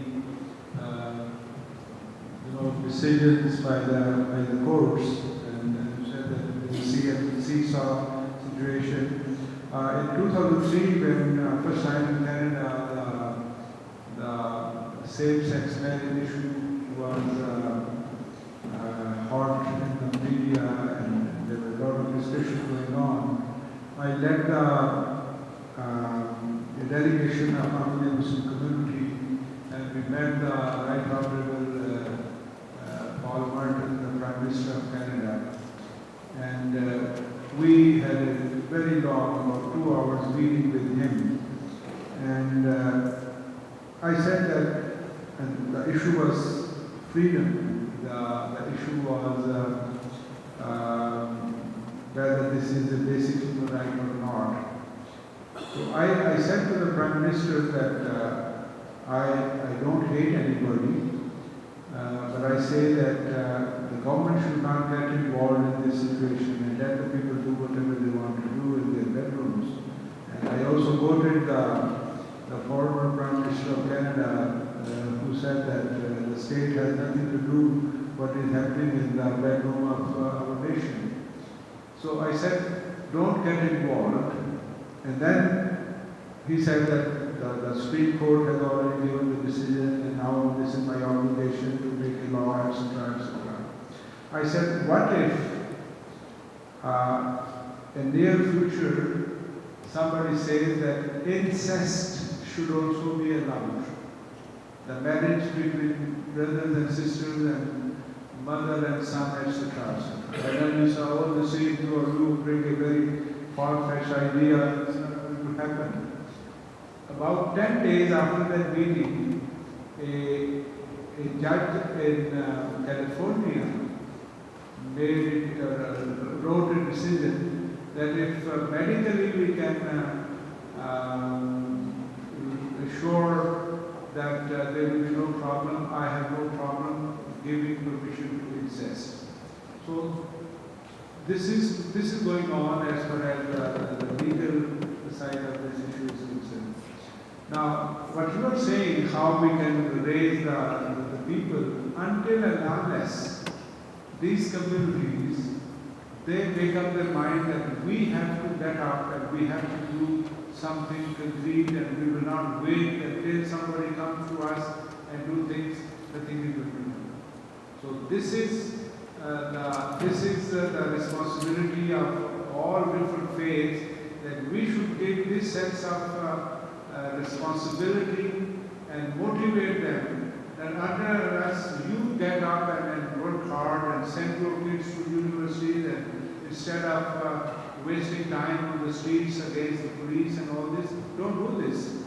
I was involved in Ferguson, and I sent people to the African American community, and we met their leaders and said, don't send your kids to be killed on the streets, send them to the universities and make them doctors and scientists and researchers. The same thing is happening in Baltimore, and I can assure you that we are fully involved, and our goal is that let us give them a sense of identity and motivate them to get up and get education and solve this problem, and don't wait for anybody to come and give you something in your pocket. This is not going to happen, and you cannot change it.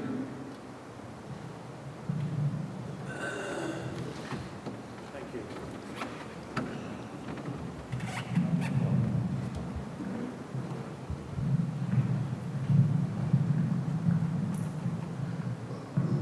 at the history of our cities over the last 100 and so years, it has been the churches, the synagogues, not so much the mosques, because that's a relatively new experience here in the cities. That's where the love has been expressed and has been shown. The churches, thinking from my own tradition, even though I represent kind of, as I said, all of Christianity tonight in one sense, there was the time when the Roman Catholic Church was the new kid on the block, and also a minority religion here in the States. And it was the church, as it has been the synagogue, as it has been the local religious community, where the population felt a home, a safety, a place to celebrate one's religious but also ethnic and cultural identity. And that was where the community itself gathered. So I think that's been the task of religion in the cities, and I think we've done it well. The civil rights movement began in the churches. The moving people from, as you say, up the hierarchy of needs has traditionally been through the schools and the shuls and the various organizations, the various soup kitchens and things that the churches have provided. Could we do more? I think Rabbi mentioned, yeah, we could. It'd be nice if we had the money to do it. I think that the religious communities is where the love that you're talking about has been and continues to be expressed.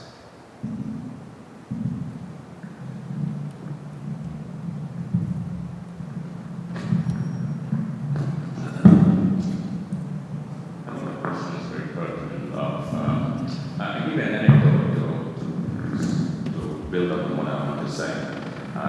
One day I was playing with my 3-year-old daughter, and I'm sure all of you know how delicious 3-year-olds are.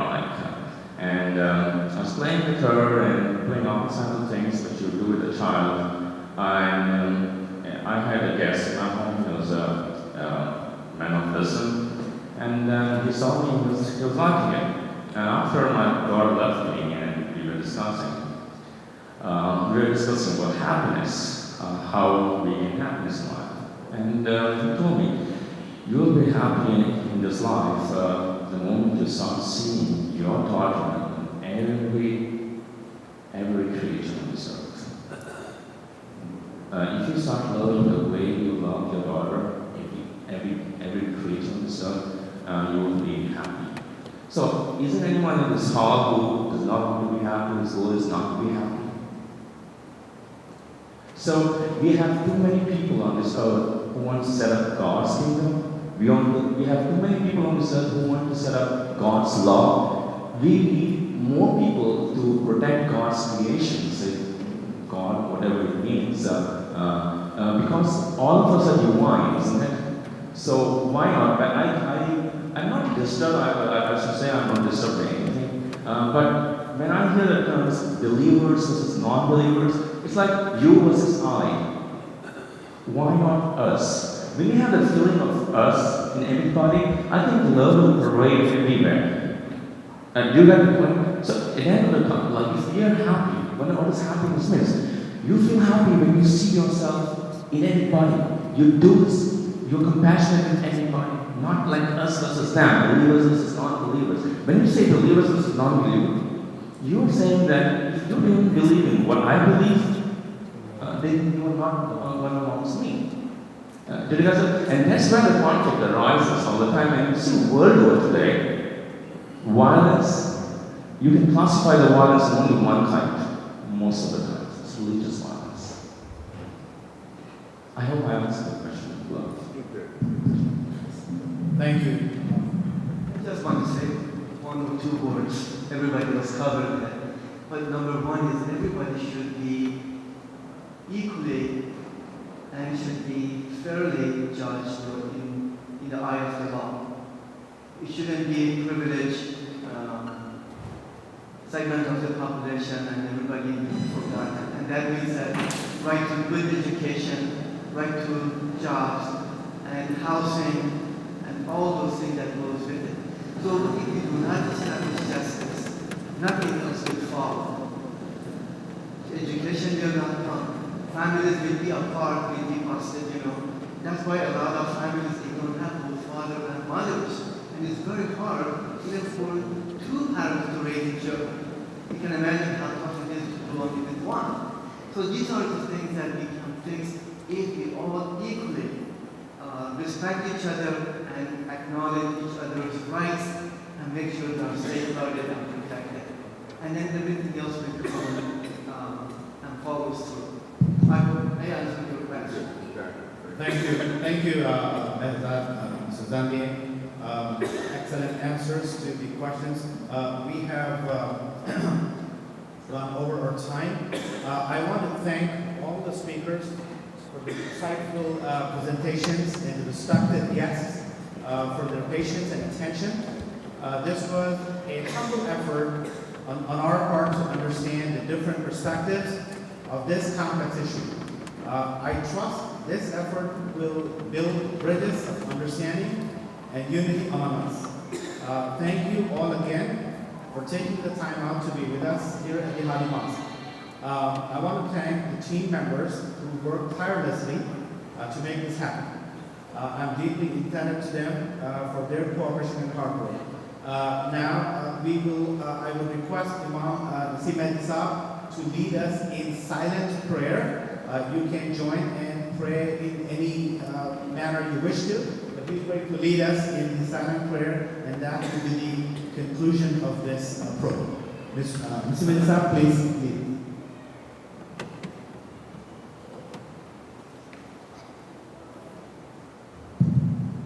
There are refreshments. Who have not had a chance, please go.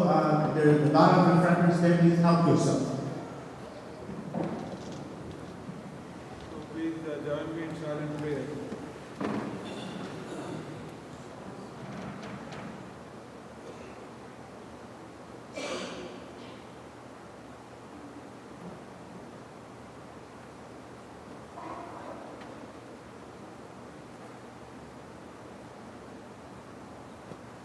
اللهم